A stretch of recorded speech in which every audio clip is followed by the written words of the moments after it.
Dear friends, very good afternoon. Today we are going to discuss the blueprint question of chapter motion. So dear friends, let's start this question. Distinguish between speed and velocity. देखो बेटा speed क्या है?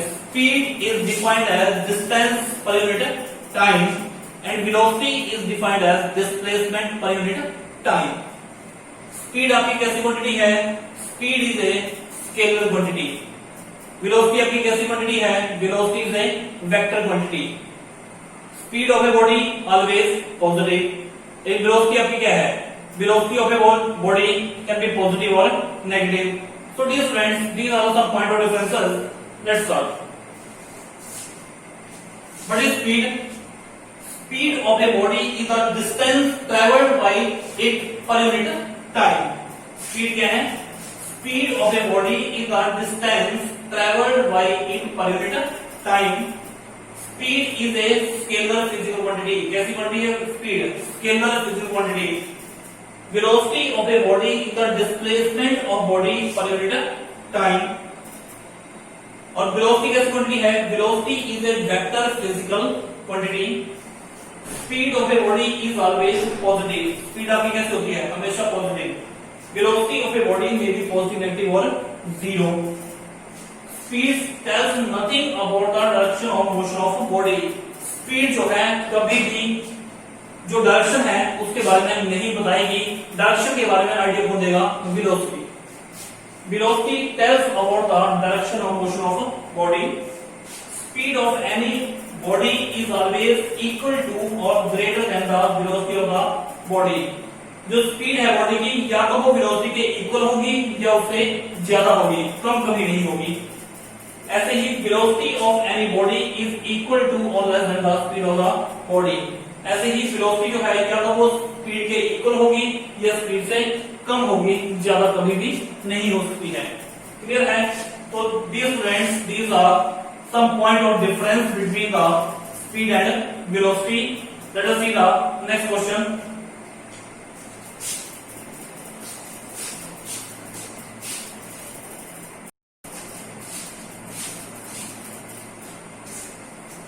Let us see the question for second. Under what condition is the magnitude of average velocity of an object equal to its average speed? Question फिर से देखें. Under what conditions is the magnitude of average velocity of an object equal to its average speed? जब भी कोई body straight line में move करती है, suppose करो यहां से लेके बॉडी आपकी ये पॉइंट है, यहां से लेके बॉडी यहां से यहां तक मूव कर गई और यहां से लेके यहां तक का डिस्टेंस जो है वो कितना है? 50 मीटर. कितना डिस्टेंस है? 50 मीटर. ओ पॉइंट से लेके बॉडी ए पॉइंट तक मूव कर गई और डिस्टेंस कितना है? 50 मीटर. और इस डिस्टेंस को इसने कवर कर दिया 10 सेकंड में. 10 सेकंड में. तो इस केस में यहां पे डिस्टेंस कितना है? 50 और टाइम कितना है? 10.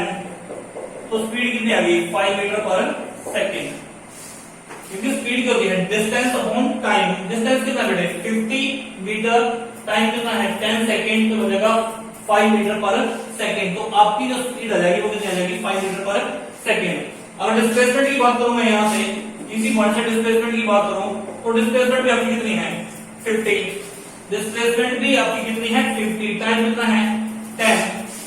तो जो आपके पास वेलोसिटी रहेगी वो क्या रहेगी? 5 मीटर पर सेकेंड. क्योंकि स्पीड होती है distance upon time and velocity the displacement upon time. तो दोनों की वैल्यू क्या है? स्पीड यहां से मैंने स्पीड कैलकुलेट की थी, यहां से मैंने वेलोसिटी कैलकुलेट की थी. देखो जब भी स्पीड कैलकुलेट करेंगे तो डिस्टेंस अपॉन टाइम. डिस्टेंस कितना? 50 मीटर. टाइम कितना है? 10 सेकेंड. 5 मीटर पर सेकेंड. वेलोसिटी कैलकुलेट करेंगे तो डिस्प्लेसमेंट अपॉन टाइम तो कितने डिस्प्लेसमेंट? 50 अपॉन 10 5 मीटर पर सेकेंड. तो इसका मतलब क्या है कि जब भी बॉडी स्ट्रेट लाइन पाथ को कवर करेगी, जब भी बॉडी का पाथ कैसा होगा? Straight line. जब भी बॉडी स्ट्रेट लाइन में है ओ से लेके ए पॉइंट तक गई, कैसा पाथ था? स्ट्रेट लाइन पाथ था. तो whenever the body moves in the straight line path, in that case both the average speed and velocity ज्यादा इक्वल। क्योंकि ऐसा क्यों होता है कि जब भी बॉडी स्ट्रेट लाइन पाथ में ट्रेवल करती है बेटा, तो उस केस में डिस्टेंस और डिस्प्लेसमेंट दोनों की वैल्यू होती है सेम होती है। क्लियर? और टाइम सेम है तो एवरेज स्पीड आपकी और आपकी वेलोसिटी जो है वो क्या आएगी, इक्वल आएगी। So let us see. So magnitude of average velocity of an object is equal to average speed only when the object moves along a straight line path. क्योंकि एवरेज वेलोसिटी किसके equal होगी, average speed के कौन सी condition पे, whenever the object move in the straight line path। जब भी object आपका स्ट्रेट लाइन पाथ में ट्रेवल करेगा तो आपके डिस्टेंस और डिस्प्लेसमेंट दोनों इक्वल होंगे। और अगर सेम टाइम लिया है दोनों केस में, तो इस केस में क्या है, आपकी एवरेज स्पीड और average velocity both will be equal only when the object move in the straight line path. What is next question, what does the odometer of an automobile measure. देखो जो speedometer होता है गाड़ी में, वो किसको measure करता है, वो स्पीड को मेजर करता है। ऐसे ही जो ओडोमीटर होता है वो किसको मेजर करता है, वो डिस्टेंस को मेजर करता है। The odometer of an automobile measure the distance traveled by the automobile or vehicle। तो बेटा ओडोमीटर जो है वो किसको मेजर करता है, odometer always measure the distance travelled by the vehicle, ये automobile. Next is important question, what does the path of an object look like when it is in uniform motion. जब भी object आपका uniform motion में है तो इसका path कैसा होगा। दिस इज द क्वेश्चन कि whenever the object in the uniform motion, तो इसका पाथ आपका कैसा होगा। Let us see. तो whenever an object is in uniform motion its path can be a, तो इसका पाथ स्ट्रेट लाइन पाथ हो सकता है। पहली बात, जब भी ऑब्जेक्ट आपका यूनिफॉर्म मोशन में है इसका पाथ स्ट्रेट लाइन पाथ हो सकता है। सेकंड, अ कर्व पाथ भी इसका हो सकता है। थर्ड, अ सर्कुलर पाथ भी इसका हो सकता है। और इवन एक जिगजैग पाथ होता है, टेढ़ा मेढ़ा पाथ, जो टेढ़ा मेढ़ा होता है, दैट इज जिगजैग। ठीक है, तो बेटा ये क्वेश्चन पता लग गया आपको। सेकंड था कि कौन सी कंडीशन में average velocity of an object equal to average speed, तो आपको कहना लगा कि whenever the object move in the straight line path, in that case both the distance and displacement are equal, and in that case average speed and average velocity are equal. But does the odometer of an automobile measure? Odometer of an automobile measure the distance traveled by the object. And the next question is, what does the path of an object look like when it is uniform motion? Whenever an object is in uniform motion, its path can be a straight line path, a curved path, a circular path, or even a zigzag path. See the question number 5. Let us see.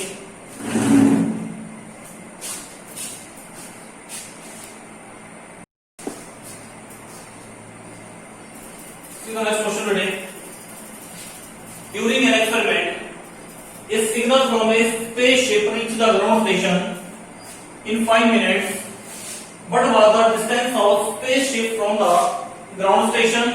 The signal travels at the speed of light, that is 3 into 10 to the power 8 meter per second. Question फिर से कर लें. During an experiment, a signal from a spaceship reached the ground station in 5 minutes. Given में time आपके पास कितना है? Given time t is equal to 5 minutes. 1 minute में कितने सेकंड होते हैं बेटे? 1 minute is equal to 60 second. तो मेरे पास क्या बनेगा? 5 into 60 second is equal to 300 second. Time आपके पास आ गया 300 second. What was the distance of spaceship from the ground station? The signal travels at the speed of light. Here given speed. इसको c से रिप्रेजेंट करना है बेटे। वैसे स्पीड ऑफ लाइट को c से रिप्रेजेंट किया जाता है। स्पीड ऑफ लाइट इस तरह फिक्स वैल्यू, कांस्टेंट वैल्यू है 3 into 10 की पावर 8 मीटर पर सेकेंड। वैसे बेटा स्पीड को हम v से रिप्रेजेंट करते हैं, v से। लेकिन अगर स्पीड ऑफ लाइट आए तो हमेशा उसको सी से रिप्रेजेंट करते हैं। तो स्पीड आपके पास दे रखी है कितनी 3 × 10⁸ मीटर पर सेकेंड। क्लियर? निकालना क्या है आपने स्पीड ऑफ लाइट लिखते इसको speed of light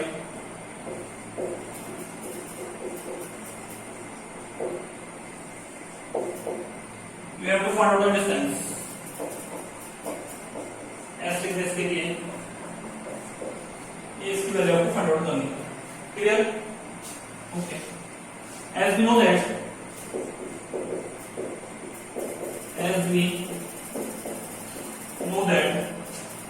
speed is equal to speed किसके इक्वल होती है speed equals to distance upon time speed equals to distance upon time। Clear है बेटे?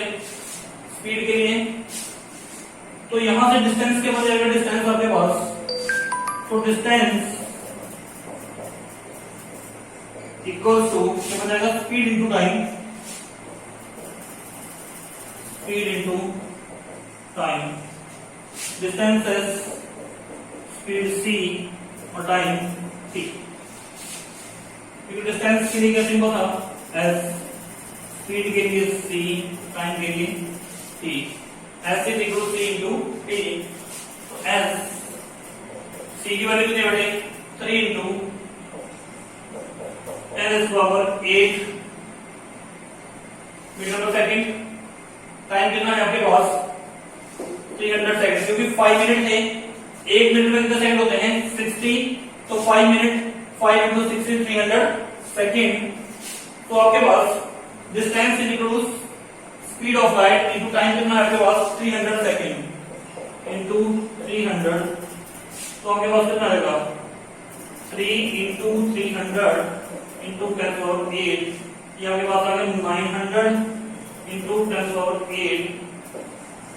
डिस्टेंस जो होता है मीटर मीटर लगा दें यहां से 2 जीरो ये आप यहां ऐड करते हैं it can be written as s is equal to 900 into 10⁸ metre s is equal to 9 into 10⁸